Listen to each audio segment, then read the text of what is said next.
Imagine living in a world where any minor wound, fever, or toothache could kill you. Where a simple mosquito bite could mean a death sentence. A world where medicine was mixed with prayers, superstition, and blood. That world was real. It was Rome. It was Greece. In this video, we will dive into the true silent horrors that decimated the great civilizations of the Mediterranean. You will discover why the ancients did not die only by the sword, but from causes more cruel, more silent, and more common. I promise that after this, you will look at soap, the dentist, and penicillin in a whole new way. Imagine living in a world where reaching 30 years old was already a privilege. Where mothers knew many of their children would never learn to walk, and men returning from war rarely died of old age. That was the world of ancient Rome and classical Greece. On average, life expectancy at birth in these civilizations ranged between 21 and 25 years. A figure that doesn't necessarily mean everyone died young, but reflects a shocking fact: infant mortality was devastating. Almost 1 in 3 Roman children died before reaching their first birthday. In Greece, the situation was similar or even worse in some rural regions. Childhood was not a right one, but a trial few survived. There were no incubators, vaccines, or antibiotics. A simple cold could turn into a death sentence. Archaeological records reveal something disturbing: almost no graves with headstones for Roman babies have been found.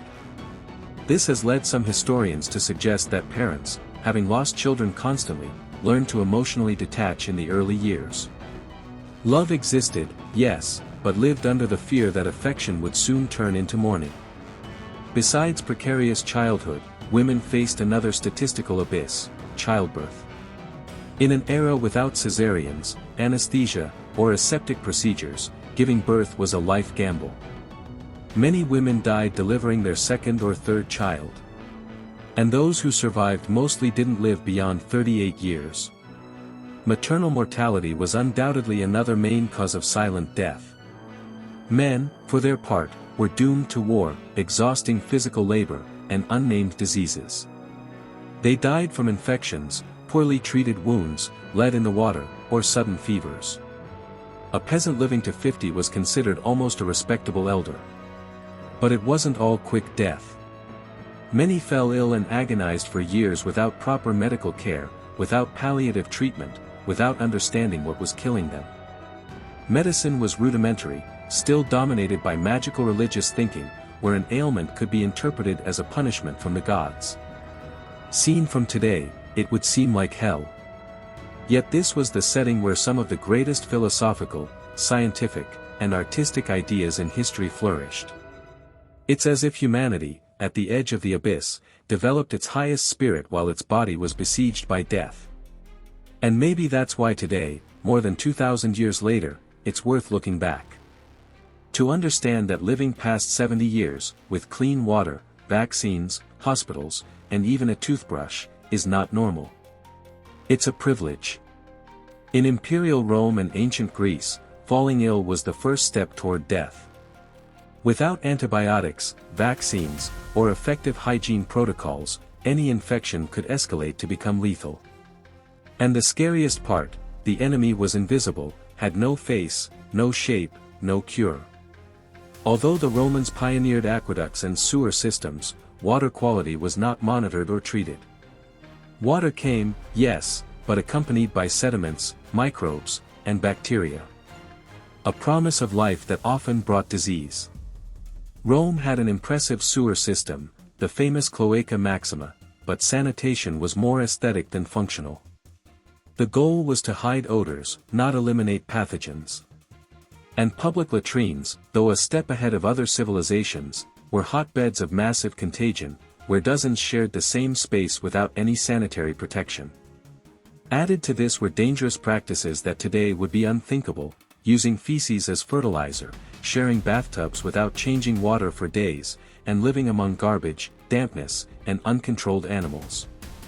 It was the perfect environment for intestinal parasites, enteric fevers, bacterial infections, and other nameless diseases to thrive. But among all the invisible enemies, one rose like a dark god over the Mediterranean: malaria. The disease was endemic in many regions of the empire. Rome and other major cities were surrounded by swamps and marshes, ideal places for Anopheles mosquitoes, carriers of the deadly parasite, to proliferate. Without repellent, mosquito nets, or any idea what a biological vector was, people only knew that fever struck suddenly, devastated their bodies, and often never let go. Archaeologists have found hundreds of infant graves from the 5th century with clear signs of deaths caused by malaria. Historical sources suggest that even the Visigothic king Alaric I, who sacked Rome in 410 AD, died shortly after contracting the disease during his occupation of Italy. Malaria didn't just kill, it weakened, leaving thousands without strength, productivity, or future. There are serious theories that its prolonged impact may have contributed to the decline of Rome, slowly undermining its population and military forces. Alongside malaria, tuberculosis also left deep marks. Osteoarchaeological studies have revealed spinal and lung deformities characteristic of the disease. At a time when sharing living spaces was the norm and houses were poorly ventilated, contagion was almost inevitable. This is how they lived, surrounded by invisible illnesses, unable to name them or understand how they spread. They only knew that a neighbor fell ill, and died. That a child had a fever, and never woke up. That the wife weakened, and never returned. This was the reality faced every day by the most enlightened citizens of antiquity. They endured it with stoicism, superstition, and fear. But above all, with a resilience we can only imagine today. Few civilizations have been as ingenious as the Romans. Their architectural and technological legacy continues to astonish the world. But among their greatest advances also lurked an invisible trap, a killer that infiltrated their bodies drop by drop for centuries: lead. In times when toxicology didn't even exist as a word, the Romans discovered that this soft metal was ideal for their practical needs. It didn't oxidize, was easy to shape, and abundant in nature. So they used it for everything: water pipes, cooking utensils, cosmetics, coins, medicines, and even to sweeten wine. Yes, what was meant to refresh life slowly poisoned the body. Research conducted by the University of Minnesota revealed that the bones of ancient Romans contain up to 10 times more lead than those of an average modern citizen. And considering that the upper classes drank up to 3 liters of wine a day, stored in amphorae lined with lead salts, the picture becomes terrifying. This silent poison didn't cause sudden deaths, it was more subtle, more cruel. It attacked the central nervous system, causing behavioral changes, hallucinations, memory loss, chronic fatigue, infertility, kidney failure, and finally, unstoppable physical and mental decline. Some historians attribute the delirium and erratic acts of emperors like Caligula or Nero to the effects of this cumulative poisoning. Lead was also present in aristocratic women's cosmetics, medical ointments, and even theatrical makeup. There was no escape. From the bath to the wine glass, Rome bathed in lead unknowingly. But the effects of lead were not only neurological. It also weakened the immune system, making them even more vulnerable to the infections around them. And if the poisoning didn't kill directly, it silently weakened entire generations. Was lead one of the causes of the empire's decline? Some researchers believe so. An empire whose leaders, thinkers, and soldiers were slowly poisoned, had its future poisoned from within. And the most ironic thing of all is that in their quest to be more sophisticated, cleaner, and more modern, the Romans unknowingly chose the most toxic enemy of all. Lead gave them power, and slowly took their lives. In a world without anesthesia, fillings, or toothbrushes, pain was a constant in the mouths of almost all Greeks and Romans. At first glance, it seems a minor detail compared to plague or malaria. But if you've ever had a sharp toothache, you know it can become a hell that consumes the soul.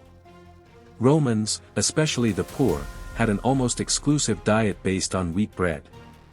This bread was dense, unleavened, and often ground with stones that left sand and dust residue. This turned every bite into an abrasive sandpaper for the teeth. Over the years, molars became eroded, chipped, and finally rotten. Lack of oral hygiene was widespread. There were no toothpastes or mouthwashes. Some used crushed eggshells, charcoal, or even fermented urine as a cleaning method. Paradoxically, whitening with these substances often worsened infections. And when decay struck, there was no escape. A simple dental abscess could turn into an infection reaching the bone, perforating the jaw, and causing death by sepsis. Numerous skeletal remains from the period show jaw cavities totally deformed by infections. Archaeology confirms that most adult Romans lost several teeth before dying, even before the age of 40. Toothache was a silent companion, a daily stabbing pain, a nightmare without cure. And the solution? In many cases, tooth extraction without anesthesia. Such a brutal practice that many preferred death over undergoing it. Among the upper classes, some doctors experimented with herbal formulas, mandrake, and opium. But these did not cure, they temporarily numbed the suffering. Sometimes bloodletting was also applied, believing that releasing blood would relieve pain.